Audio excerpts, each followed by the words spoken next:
el cielo se ha encendido y la luna es un farol sobre el huerto dormido. Mi alma se levanta cual incienso en el santuario, buscando tu presencia, mi único necesario. Desde Sefarad la melodía que se canta con la voz del Hasán que la Torá levanta.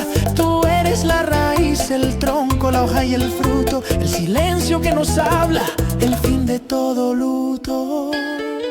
Adon Olam, dueño de todo lo que existe, antes de que el tiempo fuese tu esencia persististe. El Dios grande, poderoso y sublime, en nuestra senda sefardí que hacia ti siempre se imprime. No hay nombre que te abarque, ni rezo que te agote, solo hay cabo de amor que mi corazón te brote.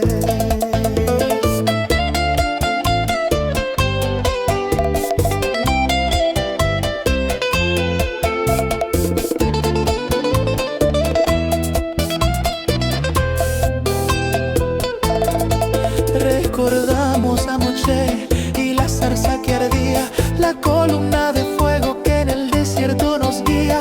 Con la Torá Coresha que nos diste por herencia, soportamos el destierro con santa paciencia. Las costumbres de nuestros sabios, el Shabbat que es descanso, el Minhag de Toledo que jamás tiene un remanso. De tu mano viene el pan, de tu gracia la alegría. Tú ordenas la parashá de la noche al mediodía. Adon Olam, dueño de todo lo que existe, antes de que el tiempo fuese tu esencia persististe. El Dios grande, poderoso y sublime, nuestra senda sefardí que hacia ti siempre se imprime. No hay nombre que te abarque, ni rezo que te agote, solo hay cabo de amor que mi corazón te brote.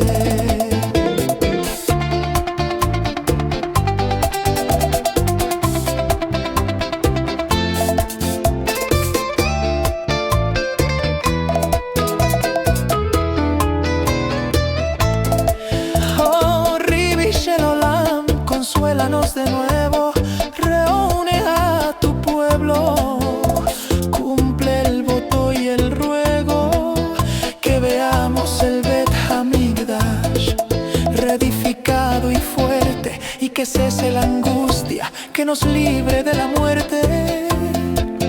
En la mesa de Pesaj y en la sombra de Sukkot te servimos con temor, con mitzvot y devoción. Adon Olam, dueño de todo lo que existe, antes de que el tiempo fuese tu esencia persististe. El Dios grande, poderoso y sublime, nuestra senda sefardí que hacia ti siempre se imprime. Adon Olam, dueño de todo lo que existe, antes de que el tiempo fuese tu esencia persististe. El Dios grande, poderoso y sublime, nuestra senda sefardí que hacia ti siempre se imprime. No hay nombre que te abarque, ni rezo que te agote, solo hay cabo de amor que mi corazón